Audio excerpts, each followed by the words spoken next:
В Ухте планируется создать производство высококачественной извести. Владимир Уйба провел рабочую встречу с руководством Ухтинского завода строительных материалов. Компания реализует инвестиционный проект на базе Бельгопского месторождения. Это наиболее крупное и изученное на Тимане месторождение известняков, относящихся к Сирачойской свите позднего Девона, сформировавшихся около 380 миллионов лет назад.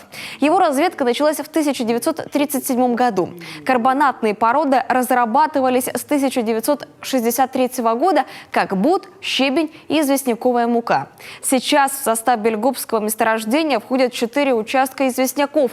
В планах освоить другие участки, тем самым увеличить объем выпуска продукции, улучшить ее качество и сократить себестоимость. 13 мая этого года было подписано соглашение о сотрудничестве между правительством Коми и заводом, направленное на реализацию инвестпроекта. Он рассчитан на несколько лет и разбит на 5 основных этапов. Первый предполагает реконструкцию участка по производству извести и строительство одной двухшахтной печи для обжига извести. Финальный этап – строительство завода по производству цемента сухим способом мощностью 1 миллион тонн в год. Реализация проекта позволит создать до 1200 рабочих мест.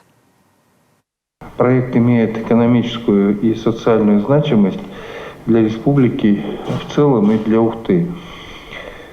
Безусловно, сегодня республика нуждается в инвестиционных проектах, и такие проекты и должны обеспечивать рост благосостояния людей и промышленного производства. Мы надеемся, что реализация этого проекта позволит наладить выпуск конкурентоспособной продукции, востребованной и в республике, ну и в целом в стране, и имеющую еще и экспортную привлекательность.